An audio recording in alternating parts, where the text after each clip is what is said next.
Dame un minuto. ¿Estudiar es creativo? Dame un una buena minuto. pregunta. ¿Estudiar es creativo? ¿O vos la creatividad? La persona es creativa, yo creo. El Está bien, estudio pero- por per se no creo. Entonces vos me decís que está... Ya parezco algún periodista de televisión. Pero para. Entonces vos me estás diciendo que uno puede ser creativo también para innovar en técnica de estudio. O sea, no lo tengo que hacer como me dicen o como lo hicieron mis antepasados, si uno quisiera, o la gente que dio la materia antes. O sea, ¿puedo crear al momento de estudiar? Totalmente. Me decía mi viejo que mi tía cuando estudiaba en la secundaria se hacía un machete muy inteligente, esto no lo hagan, se hacía una regla memotécnica. Tenía letras y símbolos que nadie lo comprendía, pero ella entendía cuál era la palabra, cuáles eran las cosas y se ingenió su propio lenguaje. Entonces yo digo, mira qué creatividad. Bueno, esto lo usó para el mal, digamos, pero le sirvió como concepto para decir, ok, mira, acá tengo una técnica que a mí me sirve, yo puedo concebir a través de letras, a través de símbolos, un concepto. Digo, qué locura eso. Sí, claro, obviamente. Es una locura y no lo es a la vez. Es una locura y a la vez no lo es. ¿Es creativo? Sí. Los profesores en la secundaria, varios de ellos me decían lo siguiente: cuando un alumno hace un machete, está estudiando 3 veces. Cuando un alumno hace un machete, está estudiando 3 veces. ¿Por qué? Porque tiene que ver el contenido que tiene que volcar en el machete, tiene que ver cómo lo vuelca para entenderlo más rápidamente cuando necesita agarrar ese machete, y por último, tiene que darle una codificación previa. En todo esto ya estudió 3 veces, y más allá de que no esté bien todos los métodos de copia, estos por los cuales nos van a pegar con algo o nos van a descalificar en un examen, en realidad hay que ser creativo y tomar todo eso como algo que nos puede servir y de hecho nos va a servir. Porque la cosa no empieza y termina con la manera de estudiar que nos dio resultado el mes pasado, el año pasado, o que le dio a alguien resultado anteriormente. Tenemos que aprender a estudiar todos los días porque nosotros cambiamos todos los días y la forma de adquirir estímulos también. Totalmente. Yo me acuerdo que tenía una profesora de historia que nos incitaba a que hagamos un machete y que lo traigamos al examen. Nos dice, ustedes hagan el machete y se van a dar cuenta que si lo hacen bien, no lo van a necesitar para el examen. Dicho y hecho, ya el machete estaba de adorno. Totalmente. Y es más, es una muy buena manera de que los chicos aprendan, porque así todos nos sacamos mejores notas. Aquel que se quería copiar y pensaba que con un machete zafaba, después no lo usó. Totalmente. Porque convengamos que si hacemos un machete, estamos poniendo las cosas que nosotros creemos más importantes y muy probablemente sean las más importantes si prestamos un poquito de atención o al menos leímos todo el contenido. Entonces, para primero hacer un machete tenés que leer el contenido, segundo tenés que sintetizar y por último releer para ver si te faltó algo. Entonces, como decís, son 3 pasos que es increíble. O sea, hacete un machete antes de entrar al parcial y no lo uses. Tiralo en un tacho de basura antes de entrar al parcial. Vas a ver que te van a quedar un montón los conceptos. Esta también es una técnica de estudio, machetearse. Bueno, no tan así. No tan así. Ahora, esto me trae a colación algo que yo usé mucho cuando estudiaba y sigo usando ahora cuando tomo notas en una reunión, que ya lo he comentado alguna vez en Instagram, que es el método de la T. El método de la T consiste en separar una hoja en una columna grande y una columna chiquita, donde en la columna grande vas anotando los conceptos y en la columna chiquita los vas aclarando.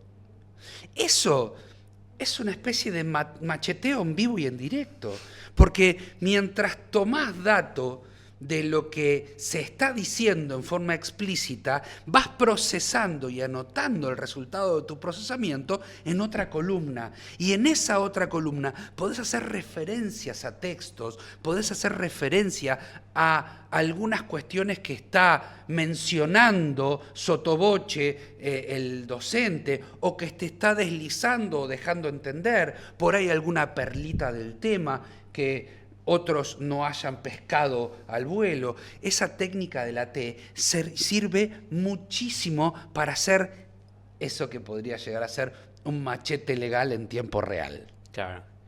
Muy bueno esa técnica. Yo la había visto como anotar de una parte las cosas de la clase, así, haciendo como un apunte, digamos, y dejar un lugar para poner lo que vos pensás sobre eso en la otra columna. Entonces lo haces después de la clase o capaz llegando a tu casa, haciendo un breve repaso de lo que hiciste y así internalizás después de la clase los conceptos mucho mejor. Porque sacás de la columna de la derecha, que es esta interpretación, lo que vos pensaste sobre ese concepto en ese preciso momento. Y eso es vital. Y más para gente como yo, que somos muy visuales, ¿no? Porque en esto de la generación catódica, de ver todo por televisión y que todo nos entre con un documental, cosa que todavía me sigue gustando el día de hoy, esto ayuda mucho, lo visual ayuda mucho. Y algo que a mí me sirve, y nunca dejo de recalcarlo, es la toma de apuntes en forma de cuadro sinóptico que después te ayude a estudiar de la misma forma. Más para temas que tienen un viñeteo terrible y que no termina nunca. El viñeteo es el peor enemigo nuestro al momento de rendir un parcial, porque de un viñeteo de 7 puntos te acordaste 4 y 3 se te olvidan, pero no se te olvidaron 3 viñetas, quizás se te olvidaron 3 conceptos.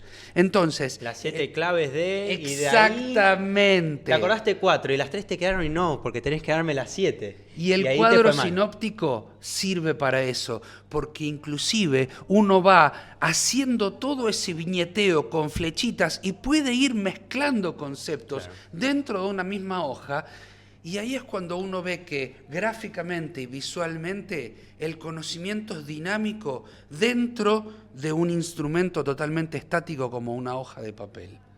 Total, lo vas engranando, Exactamente. Vas jugando y es lo mismo mágico. Que decimos, vamos buscándole la vuelta, sacando una flechita de acá, otra, ¿sabés qué me faltó? Una clave y la pongo en este punto, no, ¿sabés qué?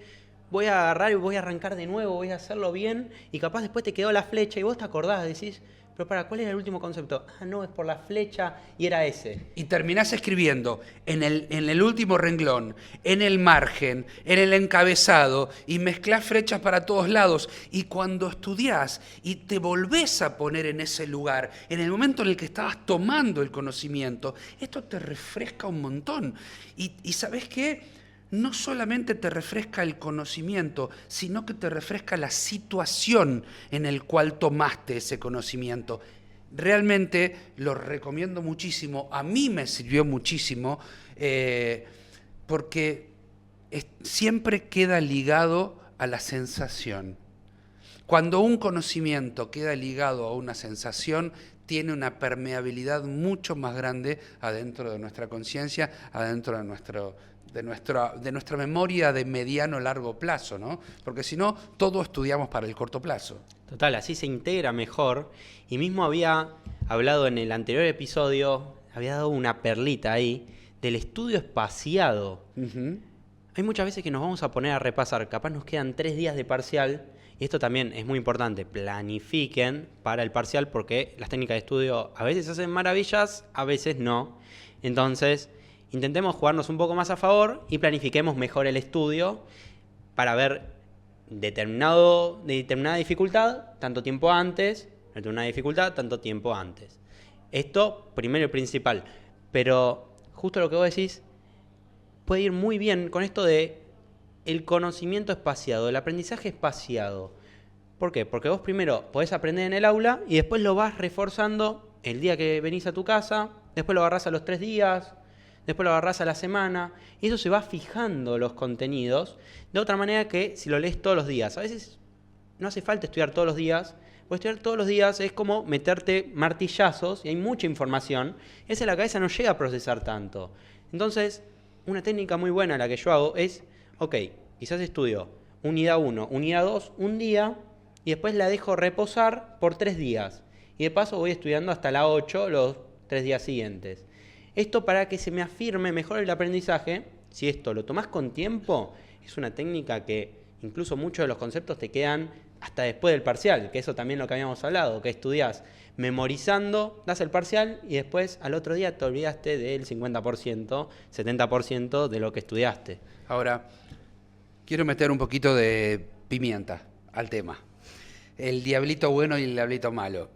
Porque si nosotros largamos un estímulo en redes, va a venir gente que nos diga, pero así no se puede, porque yo no puedo, porque yo trabajo, porque no puedo estudiar en el colectivo, porque no llego con los tiempos, porque trabajo 8 horas y curso 4 y después estoy muy cansado, porque no puedo repasar, porque no puedo bla, bla, bla, bla. Y entiendo y comprendo que las situaciones y los contextos de las personas, de los estudiantes, varía y permea a todo esto que es nuestra búsqueda de conocimiento, ¿no? O sea, permea para bien o permea para mal. Era un poco lo que habíamos hablado de que no todos aprendemos igual. Exacto. Y hay que entender el contexto de cada persona. Sí, sí. Ahora, contame de Feynman. Feynman, un físico premio Nobel que ideó un método de aprendizaje, yo creo, el mejor de todos, con el Active Recall, están en el mismo podio, yo lo pondría, que es una técnica muy simple. Vos decís los dos a la final. Los dos a la final. Ok. Después vamos a ver quién gana. Ok. Que es entender el concepto de aprendizaje para enseñar. Yo creo que acá tenés mucho más para decir vos que yo. A ver, cuando uno aprende para comunicar, tiene que aprender profundamente. Por eso es que digo que los alumnos enseñan a los docentes todo el tiempo. No es lo mismo aprender para dar un parcial que aprender para dar una clase. Porque las aristas que tiene una clase son increíblemente más numerosas que las que tiene un parcial, que puede ser muy determinista el parcial. O sea, pusiste determinado contenido y aprobaste, no pusiste tal contenido, no aprobaste. Pero en el caso de estar haciendo una exposición activa sobre un tema, es como hacerte experto sobre ese tema para poder hacer que otros te entiendan. Y acá tengo una anécdota. Un profesor una vez me hizo aprobar una materia eminentemente práctica que yo nunca estuve en condiciones de aprobar con métodos tradicionales. Entonces, este señor, al que le tengo un respeto muy, muy grande, inclusive después de haber pasado de plano, mi profe Pedro, y él me dijo, vos sabés de lo que hablás y voy a hacer que rindas la materia y a vos te sirva. Dame la clase completa de un tema, del tema más difícil de la materia, da la clase completa de aplicación práctica. Y esa clase completa de aplicación práctica fue valor patrimonial proporcional, fusiones y adquisiciones de empresas en estados contables. Nunca, jamás me olvidaré de ese tema, nunca me olvidaré de ese momento y de cómo me hizo sentir la diferencia entre estar estudiando para mí y estar estudiando para enseñar. La diferencia es tremenda. Por eso, cuando nosotros aprendemos para enseñar, tenemos que aprender mucho más profundamente. Y ahí está Feynman.